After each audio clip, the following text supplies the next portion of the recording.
Chapter 13. The Last Crop. Excerpt from the grain leaf writ of Seraphine the Listener, inked beneath a sky that forgot to rain. The last harvest is not always the final one. Some crops are planted in silence and grown in grief, their roots fed by memory and the weight of names unspoken.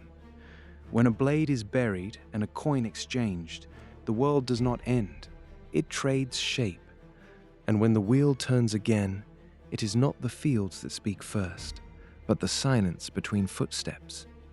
Early spring dawn stretched like silk across the fields, cool and silent.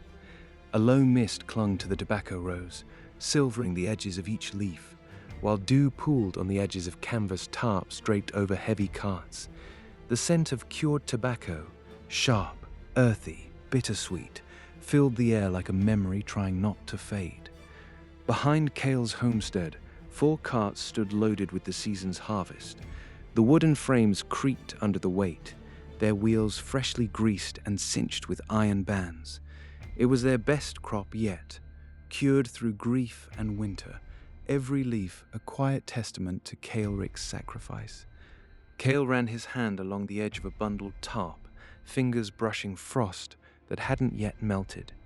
His father's voice echoed faintly in the back of his mind. Check the load before the light comes. Catch mistakes in the dark, and you won't find them under sun. He'd heard it every harvest. This time, he said it aloud. Kael tightened the straps on the lead cart, leather creaking under his grip. His eyes were sharp despite the early hour. We cured it clean through the coldest frost, the leaves sharp, sweet, and rolls smooth. This'll fetch a king's coin in Velserin. Sergeant Major Tobin stood nearby, arms crossed. He was a man of dense muscle and economical words, his uniform still bearing the creases of a soldier who ironed by habit. Fine work, lad. That kind of discipline wins favors. The Crown's nose'll approve, I reckon. Kael nodded, lips tight. He didn't quite trust compliments yet, not without cost. Garrick stepped up next, heavy boots quiet on the damp earth. He was broader than Tobin, more like a boulder than a blade. His eyes swept the carts like a commander inspecting his siege engines. We leave before sunset, push through the night. We won't make Ashen Tales on hope and nostalgia. Kael reached into his coat and drew a pendant from a leather pouch, a delicate disc of gold filigree, rimmed with royal blue enamel, embossed with a rising sunburst. The princess's seal. It caught the light like it remembered ceremony. He held it out, steady. The disc was lighter than it looked, but Kael's hand stayed firm. He didn't mention what Eliana had whispered when she gave it to him. That part was his alone. This gets us through any gate without question. Eliana gave it to me herself. Tobin's brows lifted a fraction. Garrick met his eyes. A beat passed, professional, silent, before Garrick nodded once. Fergus, sleeves rolled, hefted a crate onto the last cart and wiped the sweat from his brow. Despite the morning chill, his skin glistened. He moved like he hadn't slept but didn't care, energy buzzing just beneath his skin. Months ago, Fergus had fidgeted through campfires and ambushes. Now he hauled crates with purpose, his grin edged with determination. There was something brewing behind his eyes, and it wasn't just alcohol. Fergus, sleeves rolled, hefted a crate and wiped the sweat from his brow, grinning. Let the guards grumble. They'll be singing our names once they're drunk on gold leaf fire brew. Kael chuckled, tension easing a notch. Just don't forget to save some for your friends. Thorn stood slightly apart, turning a silver button over in his fingers. His gaze stretched toward the horizon, where Ashen Tales lay hidden in hills and distance. Thorn stood slightly apart, turning a silver button over in his fingers. I'm supposed to meet nobles now, lords. I don't even know how to bow. Do I pour the wine or wait for someone else to hand it to me? Thorn's thumb ran the edge of the silver button again. And what if I drop the damn cup? Kael stepped beside him, clapped a hand on his shoulder. Start by not calling them mate and you'll survive. Thorn snorted, the corner of his mouth twitching, no guarantees. Fergus sidled over to Garrick, trying and failing to look casual. Estenvale's got a blacksmith, right? Garrick glanced at him, brow raised. Best in the region. His tools are older than half the guard, but he keeps our blades sharp and our horses from limping. Fergus's eyes lit up. And glassworkers? Anyone who knows kilns? Garrick blinked.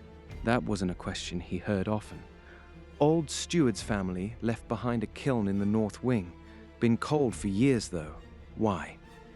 Garrick scratched at his jaw, eyes drifting slightly as if he could see the dust and ash still clinging to the kiln's long-dead stones. Takes more than fire to wake something like that.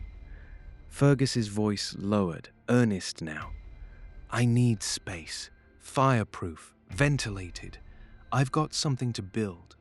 My gamble, it's called fire brew. I think it could change how we drink, how we think. Garrick's chuckle was low and genuine. A brewer with ambition. Good. That manor's full of rooms that echo. Fill 'em with something better than ghosts. He gave Fergus a once-over, not unkind. You're the sort who'd throw sparks into a cave just to see if it'd echo. That manor's waiting for someone like that. Fergus's smile widened, but it was quieter now, grateful. Fergus relaxed, smiling. I want to stick with my friends, build something real, not just for the nobles. Tobin circled back to Kael as the last harness was strapped. You're not just a farmer anymore, boy. Kael's voice came quiet but clear. I'm not sure I ever was, but I still plant with both hands. Tobin gave him a look that might have been respect. That's what makes the difference. Kael didn't answer. He looked out over the rows they'd tended all winter, leaf thick with frost, soil dark with memory. It didn't feel like leaving a field. It felt like walking out of a chapter and not knowing how many pages were left. A breeze kicked up, pulling at their cloaks and stirring the edges of tarp and linen. Kael glanced back at the house, his mother's garden, the fence they'd rebuilt after the frost, the kitchen window where Kara once leaned to watch the road. Cassie waved from the doorway, her ledger tucked under her arm like a sword. She didn't cry, just nodded. Her eyes said, come back proud or don't come back at all. She stepped out just far enough that the light caught her face. No tears, just steel. She mouthed something. Kael thought it might have been bring it back better. The group stood in silence for a beat longer. Then Kael adjusted the pendant around his neck, climbed to the front of the lead cart, and took the reins. Kael adjusted the pendant around his neck, climbed to the front of the lead cart, and took the reins. Let's ride. The last crop's got a future waiting. The carts creaked into motion, wheels biting into the damp road. The sun broke higher through the trees, painting their backs with long shadows as they turned toward Ashen Tales, where past and future would finally collide. The wheels found rhythm, hooves clopped behind them in a slow, unified cadence. Somewhere behind the hills, a rooster crowed. Late or early, no one could tell. It was the kind of sound you heard as you left and forgot once you'd arrived. Behind them, Cinderfeld faded beneath the rising light.